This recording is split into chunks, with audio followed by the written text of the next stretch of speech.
Oh,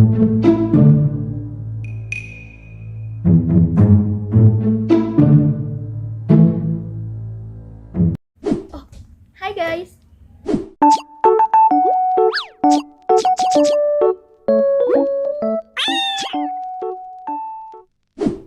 Assalamualaikum warahmatullahi wabarakatuh. Hi guys, my name is Runi Salsabila.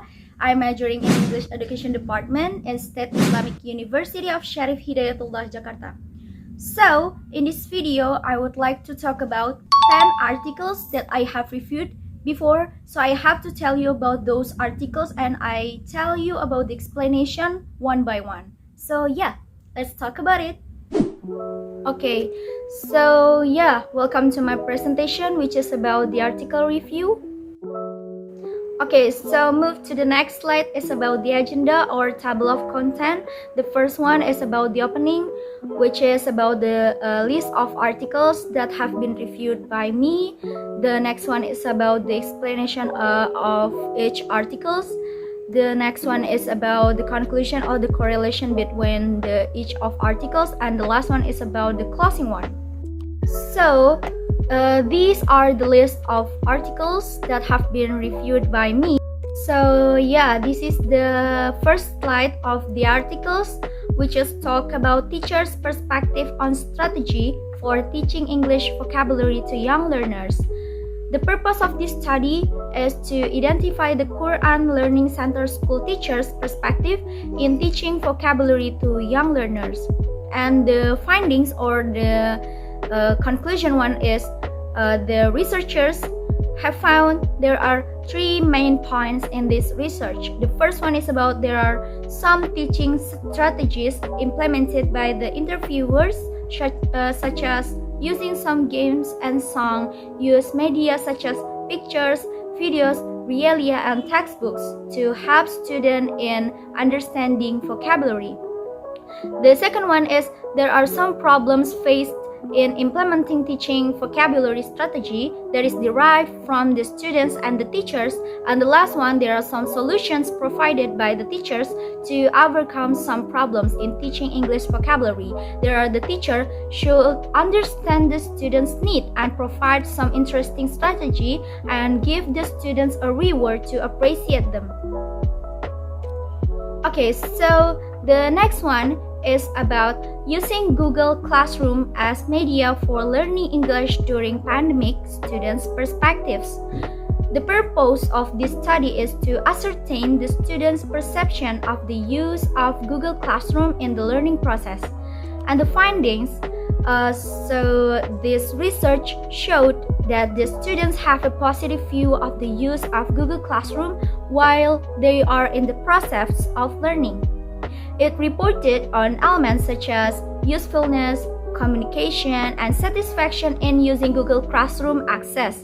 According to the findings of the study, the student had no issues utilizing Google Classroom to access any of the facilities.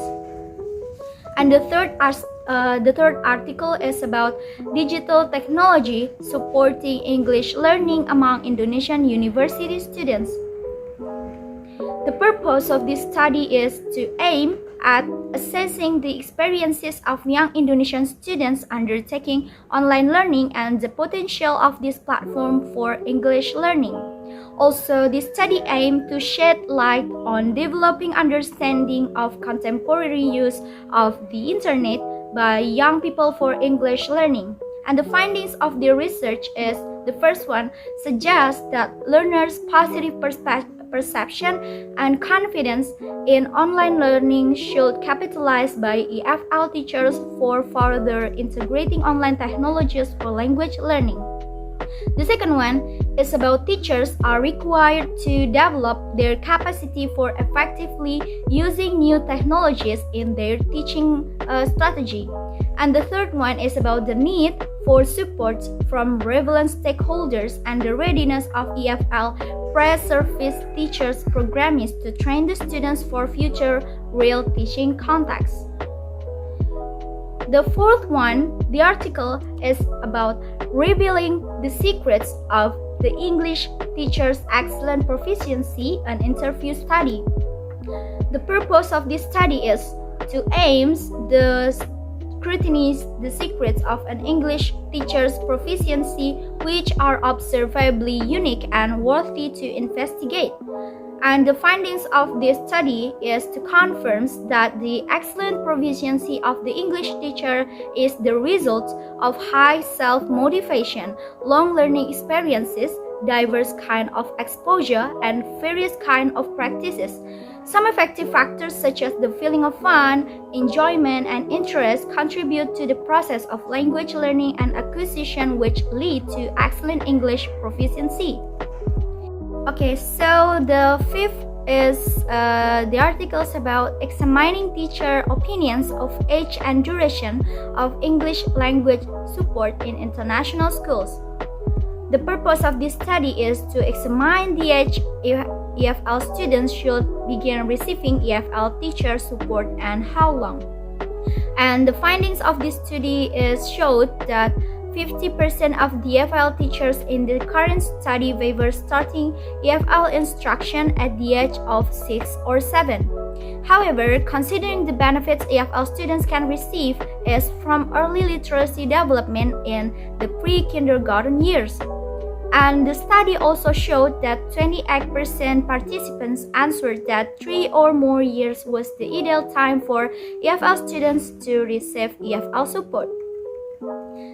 The next one is about teaching English for specific purposes in vocational high school, teachers' beliefs and practices.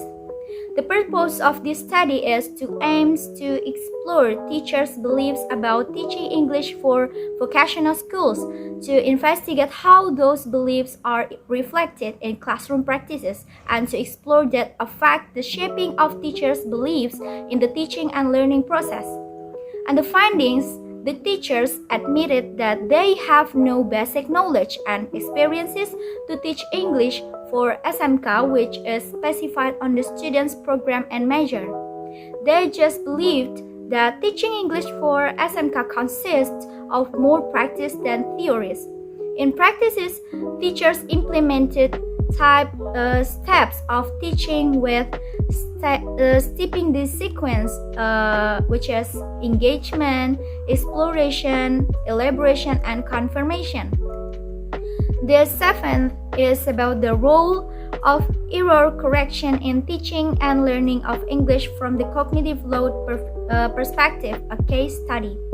So the purpose of this study is attempts to investigate the frequency and types of error made by an adult in writing activities when corrective feedback is provided for each essay. Throughout the study, it is also aimed to understand if there is any improvement in the student's writing in terms of errors over the time he received formal instruction. And the findings is, in this research, the student more 560 errors in total.